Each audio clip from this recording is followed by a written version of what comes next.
Assalamualaikum warahmatullahi wabarakatuh. Salam sukses bagi teman-teman semua. Pada kesempatan kali ini kita akan melanjutkan pembahasan soal tes kemampuan akademik atau TK, materi matematika wajib, subpokok bahasan analisis data dalam bentuk tabel dan diagram. Semoga bermanfaat, semoga dapat membantu teman-teman untuk menghadapi ujian TKA tahun ini. Dan sebelumnya jangan lupa untuk like dan subscribe dulu channel ini agar teman-teman bisa mendapatkan notifikasi ikuti pembahasan soal TKA Matematika, Fisika, Kimia, dan UTBK SNBT. Terima kasih. Oke, kita mulai ke bentuk soalnya. Silakan disimak sampai selesai. Siapkan juga alat tulis dan kertas coretannya.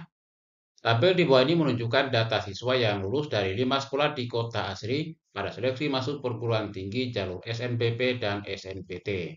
Tabelnya ini. Pertanyaan untuk soal nomor 1. 3 sekolah dengan presentasi tertinggi dalam meluluskan siswanya ke perguruan tinggi berturut-turut adalah. Oke, caranya teman-teman kita jumlahkan siswa yang lulus pada jalur SNBP dan SNBT, kemudian dibagi dengan jumlah seluruh siswanya baik laki-laki maupun perempuan. Untuk SMA unggul, 65 tambah 69, 134.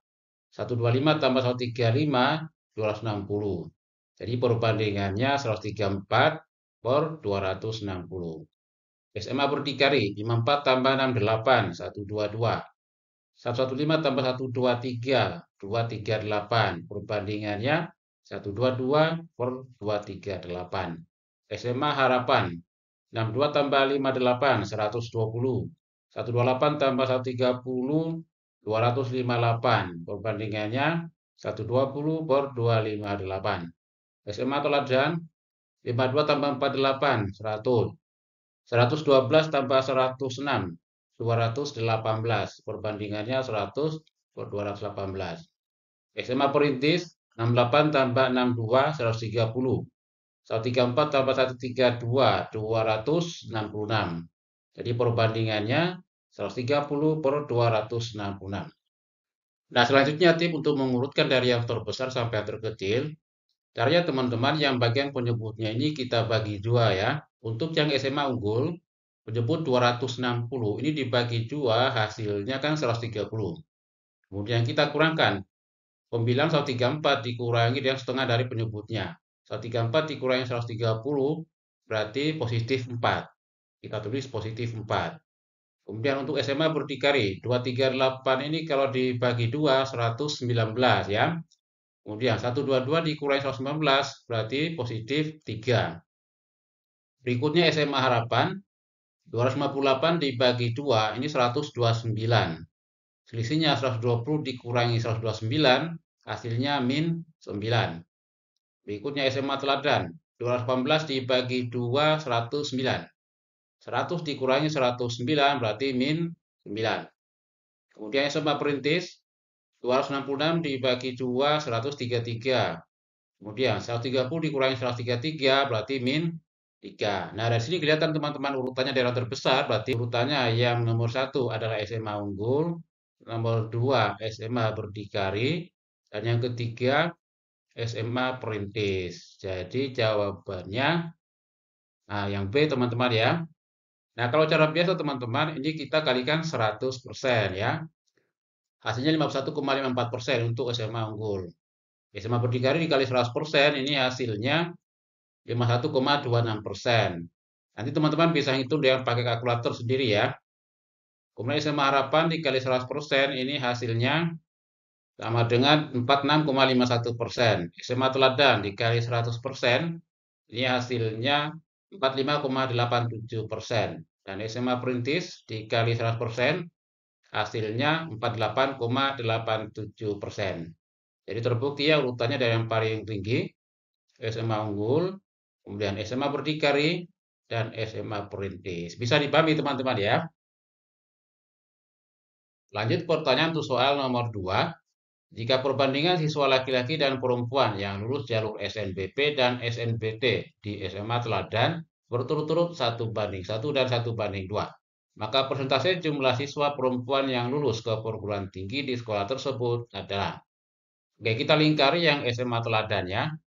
Kemudian kita akan menghitung jumlah perempuan yang lulus pada jalur SNBP dan SNBT. Untuk jalur SNBP, Perbandingannya kan 1:1. Jadi laki-lakinya 1, perempuannya 1. Maka untuk jumlah perempuan berarti 1 ini dibagi dengan 1 tambah 1. Berarti 1/2 ya.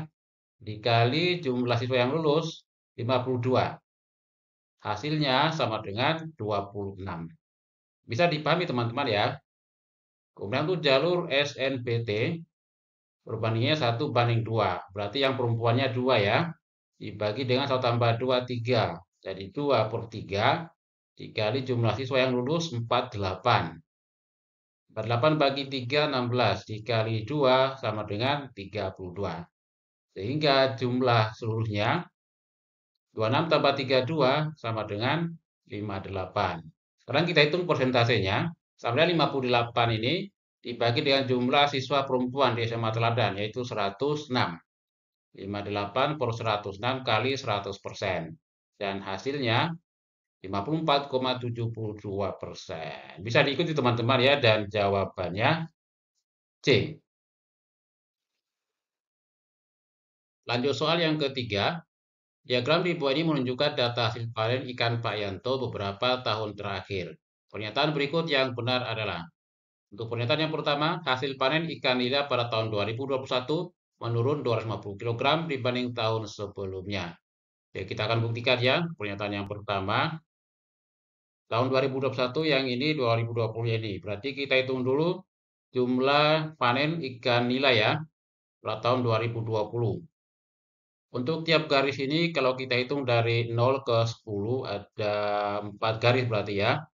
10 dibagi 4 berarti 2,5. Berarti setiap garis 2,5.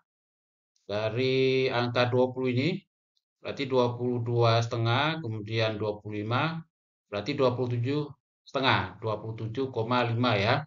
Tahun 2020 hasil panen ikan nila. Kemudian pada tahun 2021 berarti turun 2,5, jadi 25. Maka penurunannya adalah 27,5 dikurangi 25 sama dengan 2,5 kuintal. Di kilogram dikali 100 berarti 250 kg. Berarti pernyataan yang pertama terbukti benar. Bisa dipahami teman-teman ya. Pernyataan yang kedua, jumlah hasil panen ikan bandeng dari 2020 sampai 2024 adalah 9,25 ton. Oke, kita perhatikan yang ikan bandeng ya, yang warna hijau ini. Pernyataan yang kedua, kita jumlahkan. Untuk 2020, ini jumlahnya 17,5 ya. 2021-nya 20, jadi 17,5 tambah 20. Kemudian tahun 2022, 30. 2023-nya 17,5. Ditambah 30 tambah 17,5. Kemudian tahun 2024 tadi 7,5. Dijumlahkan seluruhnya 20 tambah 30 50, 17,5 tambah 17,5 35. 35 tambah 50 85. 85 tambah 7,5 92,5 kuintal. Nah, kalau dijadikan ton berarti dibagi 10 teman-teman. Sama dengan 9,25 ton. Dan pernyataan yang kedua terbukti benar ya. Jadi pernyataan keduanya benar. Kemudian pernyataan yang ketiga, penurunan hasil panen ikan nila dibanding tahun sebelumnya terbesar terjadi pada tahun 2023. Coba kita perhatikan tahun 2023 ikan nila ya. Ikan nila itu berarti warna yang coklat. Nah, kita perhatikan tahun sebelumnya berarti 2022. Jadi terbukti benar ya, karena selisihnya paling besar yaitu 3 garis. 1, 2, 3. Oke, pernyataan yang keempat, selisih hasil panen ikan nila dan ikan bandeng sama besar terjadi pada tahun 2020 dan 2022. Tahun 2020-nya ini, 2022-nya ini. Coba kita hitung ya selisihnya. Untuk tahun 2020 selisihnya 1, 2, 3, 4. 4 garis. Untuk tahun 2022 selisihnya 1, 2, 3. 3 garis. Berarti tidak sama ya hasilnya. Maka pernyataan yang keempat ini salah. Pernyataan benar 1, 2, 3 jawabannya A. Lanjut soal berikutnya. Diketahui minat peserta tes UTBK di kampus A pada Fakultas Teknologi Elektro dan Informatika Cerdas adalah Teknik Elektro 27%, Teknik Biomedik 20%, Teknik Informatika 28%, dan sisanya Teknologi Informasi. Pertanyaan untuk soal nomor 4. Jika jumlah peserta yang berminat pada Fakultas Teknologi Elektro dan Informatika Cerdas adalah 9.000 peserta, maka banyak peserta yang minat jurusan Teknologi Informasi adalah. Oke, caranya kita hitung dulu ya. Untuk persen minat teknologi informasi. Jumlah seluruhnya kan 100%. Kita kurangkan dengan jumlah teknik elektro 27%, teknik biomedis 20%, dan teknik informatika 28%. Berarti 27% tambah 20% tambah 28%. Ini hasilnya 100% dikurangi 75% ya. Sama dengan 25%.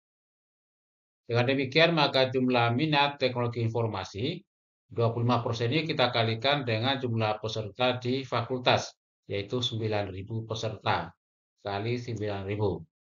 25% dijadikan pecahan ini sama saja dengan seperempat. Jadi seperempat kali 9.000 hasilnya 2.250. Bisa dipahami teman-teman ya? Dan jawabannya E. Lanjut pertanyaan untuk soal nomor 5. Dari informasi dan diagram di samping, tentukan benar atau salah dari setiap pernyataan berikut. Oke, langkah pertama teman-teman kita cari dulu sudut dari Fakultas Teknologi Elektro dan Informatika Cerdas ini, yaitu kita kurangkan 360 derajat sudut satu lingkaran penuh ya, dikurangi dengan jumlah 30 derajat tambah 60 derajat tambah 45 derajat. Jadi 360 derajat dikurangi dengan 30 tambah 60, 90, tambah 45, 135. Dikurangi 135 derajat, hasilnya 225 derajat. Bisa dipahami ya? Oke, setelah itu kita mulai pernyataan yang pertama. Minat peserta UTBK untuk jurusan informatika adalah yang tertinggi. Oke, kita buktikan ya. Kita mulai dari jurusan teknik kimia. Sudutnya 30 derajat dibagi sudut satu lingkaran penuh, 360 derajat. Dan untuk memudahkan perbandingan, kita tulis yang pembilangan saja ya, 30. Karena penyebutnya kan nanti sama semua, 360 derajat. Kemudian jurusan teknik mesin 45 derajat per 360 derajat, kita tulis 45. Kemudian jurusan kedokteran 60 derajat per 360 derajat, kita tulis 60. Setelah itu Fakultas Teknologi Elektro dan Informatika Cerdas, kita singkat FTEIC. Berarti 225 derajat per 360 derajat, kita tulis 225. Kemudian FTIC ini terbagi atas beberapa jurusan.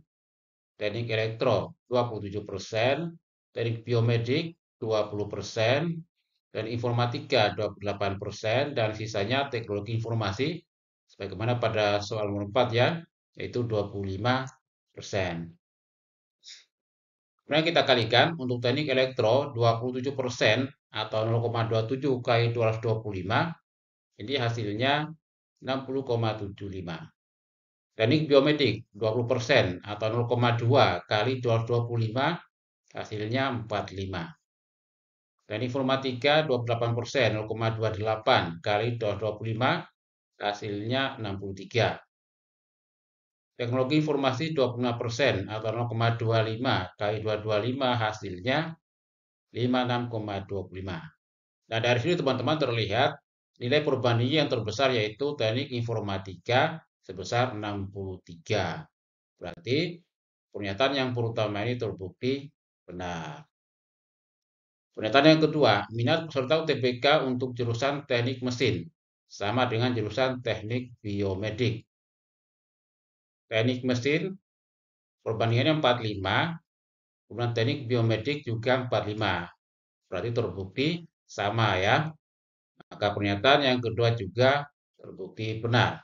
Bisa diikuti teman-teman ya. Pernyataan yang ketiga, minat jurusan teknik elektro lebih tinggi dari jurusan kedokteran. Dari sini terlihat peminat untuk jurusan kedokteran 60 dan peminat untuk jurusan teknik elektro 60,75. Jadi, peminat teknik elektro lebih tinggi daripada kedokteran. Maka pernyataan yang ketiga terbukti benar juga. Oke, demikian soal dan pembahasan tes kemampuan akademik atau TK Matematika Wajib, suku pembahasan analisis tabel dan diagram. Semoga bermanfaat. Cukup sekian, terima kasih. Wassalamualaikum warahmatullahi wabarakatuh.